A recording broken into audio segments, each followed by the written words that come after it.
Hello, welcome back to our weekly witnessing tip. I'm Gina. And I'm Mark. And it is the end of January, and something big is happening this weekend. It's Super Bowl Sunday. Super Bowl Sunday, yes. Right. It's kind of a national holiday, isn't it? It is, and it's really surprising, even people who really are not football fans, they still know about Super Bowl Sunday. And because of that, you can use this to get into a spiritual conversation. Yeah, it's kind of one of those openings or hooks that we've talked about, right? Yeah, we often talk about how you try to find something that people are talking about and turn that into a spiritual conversation. Mm-hmm. So what we really want to do, the goal of your conversation would be to compare the temporary victory of a Super Bowl winner to the eternal victory that we have in Christ. Now that sounds kind of heavy, but it doesn't really have to be that heavy. The way you can do that is by asking them, who won the Super Bowl last year? Do you know? Patriots? No. Oh. The Eagles. Oh, See, that's right. You're proving my point. Yeah.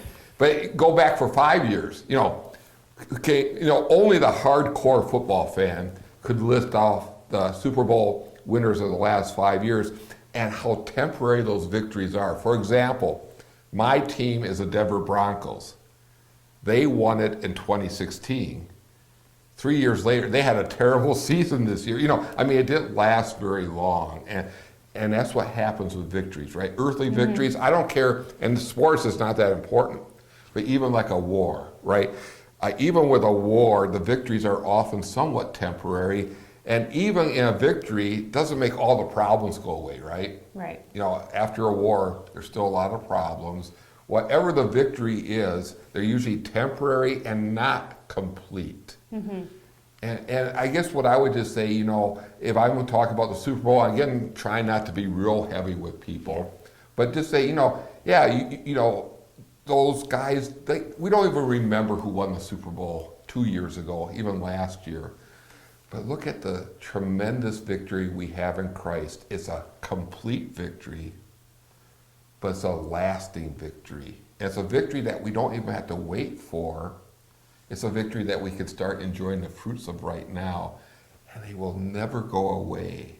And just, again, throw out the hook, and if people want to ask questions, great. But if not, again, you planted a seed and so forth. Right. Yeah.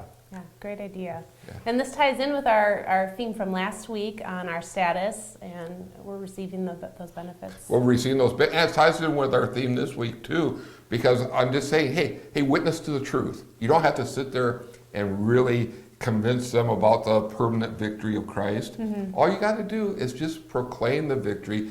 Be Christ's witness. You don't have to be his lawyer. That's our third bedrock principle. So it fits in with both of those. Right, yeah. And if you want to see more examples of those, check out our social media, Instagram, Facebook, and look for some posts that you can share to kind of help emphasize this idea, this witnessing tip that we're sharing today. And I really would like to hear from you if you tried it and what was the response of people. So have a great weekend. I hope your team wins. Bye.